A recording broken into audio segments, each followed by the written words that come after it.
So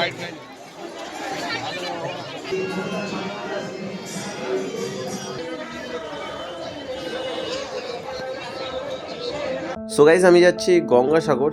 Gangasagar ঘুরতে যাচ্ছি না, আমি কাজের জন্য যাচ্ছি। আর যেহেতু গঙ্গাসাগর 2026-এ আমার কাছে পাস আছে, তাই ভাবলাম তোমাদের জন্য একটা ভিডিও বানাতেই পারি। যারা গঙ্গাসাগর মেলায় আসতে পারছো না, তারা ভিডিওটা দেখলে একটু হলেও মনে হবে হ্যাঁ গঙ্গাসাগর মেলা তাহলে এরকম হয়। আর যারা ভবিষ্যতে আসতে চাইছো তারাও রুটটা জেনে যাবে। তো ভিডিওটা শুরু হওয়ার আগে তোমাদেরকে বলে রাখি যে আমরা যাচ্ছি, আজকের হলো 8ই জানুয়ারি। আর 8ই জানুয়ারিতেই যে ভিড় তোমরা দেখতে পাচ্ছ, এটা বিভৎস ভিড়। আমি তো আমাদের গাড়ির মধ্যে ছিলাম, মানে অন ডিউটি গাড়ি ছিল আমাদের ইলেকট্রিসিটি ডিপার্টমেন্টের, তো যে কারণে আমাদেরকে লাইনের মধ্যে দাঁড়াতে হবে না। তবুও তোমাদেরকে বলে রাখি, যদি তোমরা আসতে চাও, প্রথমত আসতে হবে যেখান থেকে আসো না কেন, নতুন রাস্তার মোড় বা কাকদ্বীপ। যদি তোমরা ট্রেনে করে আসতে চাও, তাহলে শিয়ালদা থেকে নামখানা লোকাল ট্রেন ধরতে হবে। তো নামখানা লোকাল ট্রেন ধরে কাকদ্বীপ স্টেশনে নামতে হবে। কাকদ্বীপ স্টেশন থেকে তুমি যে কোনো টোটোই করে বলবে যে লট 8 যাবো বা কচুবেড়িয়া যাওয়ার রাস্তা, তাহলে তোমাকে লট 8 থেকে ফেরি পেরোপার হতে হবে এবং সেই ফেরি পেরিয়ে তোমাদেরকে যেতে হবে কচুবেড়িয়া। এবং কচুবেড়িয়া থেকে আবার টোটো বা অটো বা জিও গাড়ি, যে কোনো একটা গাড়ি নিয়ে কিন্তু তোমাদেরকে যেতে হবে একদম গঙ্গাসাগর, যেটা কচুবেড়িয়া থেকে গঙ্গাসাগর যেতে সময় লেগে যাবে প্রায় 30 কিলোমিটার। আর এটা হচ্ছে রাতের গঙ্গাসাগর, মানে মেলার সময় গঙ্গাসাগর লাইটিংয়ে এত সুন্দর সেজে ওঠে যে আমরা ধারণা করতে পারি না 10 দিন আগের গঙ্গাসাগর আর 10 দিন পরের, মানে মেলার সময় যে গঙ্গাসাগরটা থাকে।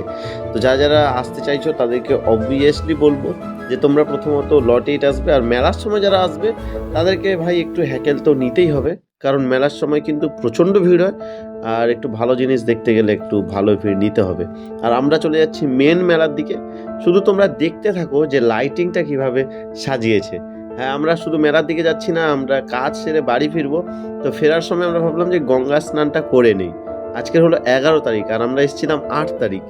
তো 11 তারিখে এত সুন্দর সাজিয়েছে, ভিড় কিন্তু প্রচণ্ড আছে। আমরা একটু রাতের দিকে এসেছি, তো যে কারণে রাস্তায় খুব বেশি লোক দেখতে পাচ্ছি না, শীতের সময় লোক একটু কমই থাকে। তো চলো তোমরা একটু লাইটিং দেখতে থাকো।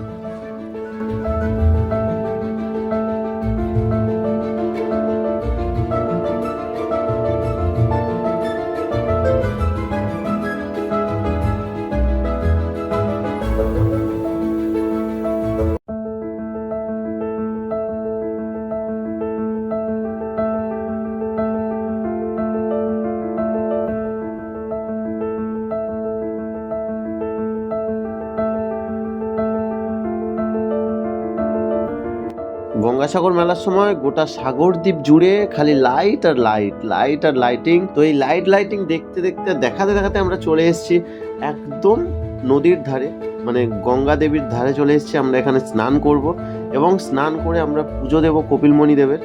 তো চলো তোমাদের সব কিছু দেখতে থাকো। আর যেহেতু আমাদের গাড়ি ছিল অন ডিউটি, তো আমরা পুরো গাড়ি নিয়েই চলে এসেছি নদীর ধারে। তো আমাদের গঙ্গা স্নান হয়ে গেছে, এবারে যাবো আমরা মন্দিরে এবং মন্দিরে গিয়ে কপিলমণির পুজো দেব। তো তোমাদেরকে কিন্তু মন্দিরটা দেখতে হবে, সঙ্গে কপিলমণি দেবকেও দেখতে হবে। তো চলো আমরা এখান থেকে গাড়িটা বের করব, করে একদম সোজা চলে যাব মন্দিরের সামনে। আর যেহেতু আমাদের কাছে গাড়ি আছে, বারবার বলছি কি তাই, যে আমরা গাড়ি নিয়ে কিন্তু সব জায়গাতে যেতে পারছি, কারণ এটা অন ডিউটি গাড়ি ছিল। তো এই হলো আমাদের কপিলমণি মন্দির। আর যে মন্দিরটা লাইটিংয়ে তো এখন খুবই সুন্দর সাজিয়ে উঠেছে, মানে কিভাবে লাইটিং দিয়েছে তোমরা বুঝতে পারছো বন্ধুরা, দারুণ লাগছে। আর এই মন্দিরের সামনে সব সময় অ্যাম্বুলেন্স রয়েছে, কারণ কোনো কারণে কোনো শরণার্থী, কোনো পুণ্যার্থীর যদি কোনো বিপদ হয়, সঙ্গে সঙ্গে যেন অ্যাম্বুলেন্সে করে হসপিটালে পৌঁছে দিতে পারে।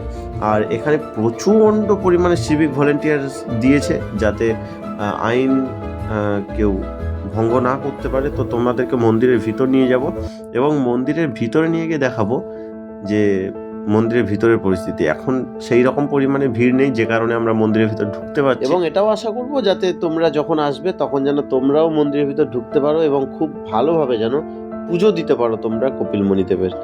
আর কপিলমণি দেবকে তোমরা দেখে নাও, এই ফটো বা ভিডিওর মধ্যে তোমরা দেখো। তো কে কপিলমণি মন্দিরে এসছো সেটা কিন্তু অবশ্যই করে কমেন্ট করে জানাবে। আর কে আসতে চাইছো সেটাও কিন্তু অবশ্যই করে কমেন্ট করে জানাবে। আর গঙ্গাসাগর মেলা একটা ইন্টারন্যাশনাল মেলা, এই মেলাতে বহু দূর থেকে মানুষজন এসছে। আমি তো একটা নিউজে দেখলাম মানে নিউজে দেখলাম যে নাকি ফ্রান্স থেকে 2জন লোক এসছে এই গঙ্গাসাগর মেলাতে। তো তোমরা যারা কলকাতা থেকে দেখছো বা আশেপাশ থেকে যারা দেখছো তাদেরকে আমি রিকোয়েস্ট করবো যে হ্যাঁ, তোমরা কিন্তু একবার হলেও এই মন্দিরে আসতে পারো, এবং এই মেলার সময় যে পূর্ণ স্নান যখন থাকে তখন কিন্তু তোমরা একবার আসতে পারো। আর এই মুহূর্তে ভিড় না থাকার কারণে কিন্তু তোমরা দেখতে পারো যে সামনে ব্যারিকেডে কিন্তু লোক নেই। তবে 13-14 তারিখ এই দুটো ডেটে যে পরিমাণে ভিড় হবে, তোমরা কত তারিখে ভিডিওটা দেখছো সেটাও কিন্তু কমেন্ট করে জানাবে। তো চলো তোমাদেরকে মন্দিরের সামনে নিয়ে যাই এবং মন্দিরের সামনে নিয়ে গিয়ে দেখাই যে মন্দিরের সামনে থেকে ঘাটটা কত দূর, মানে কত দূরে গিয়ে তোমাদেরকে স্নান করতে হবে।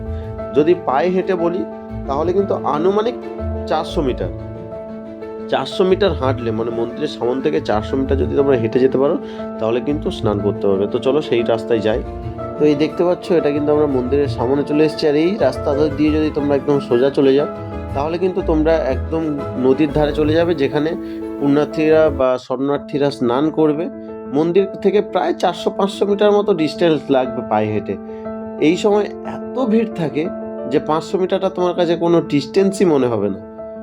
ওই যে লাইটিংগুলো হচ্ছে, অন্যান্য বছর তো আমরা পুরো মেলার সময় আসি, মানে আগের বছর আমি ঠিক মেলার সময় এসেছিলাম, তো এবছর মেলার সময় আর যাওয়ার সুযোগ হবে না, মানে আর যাবো না আর কি, এত কাজের চাপ আর নেই এবছর।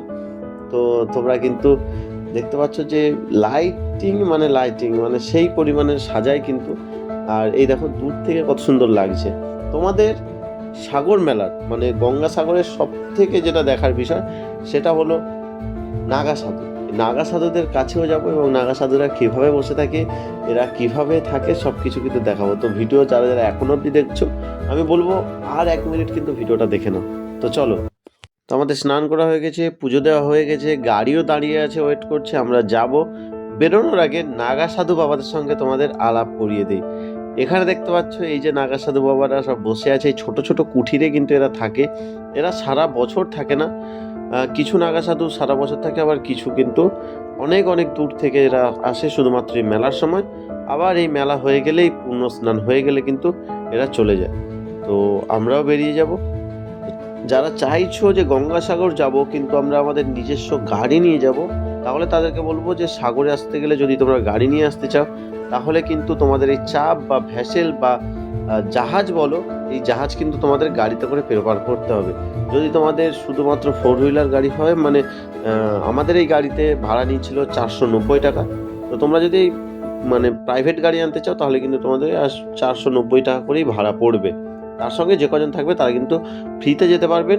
এবং তোমাদেরকে বলে রাখি যে এটা কিন্তু যে কোনো টাইমে, মানে কোনো টাইম নির্দিষ্ট নয়, তোমরা যোগাযোগ করে কিন্তু আসবে, তাহলে কিন্তু আশা করি তোমাদের ভালো লাগবে। আর এই যে নদীর মাঝখানে যে লাইটিংগুলো দেওয়া হয়েছে, মানে আমাদের 33 কেভি লাইন যেটা এসছে কাকদ্বীপ থেকে গঙ্গাসাগরে, সেই লাইট, সেই টাওয়ারে যেভাবে লাইটিং দিয়েছে সেটা কিন্তু দেখার মতো।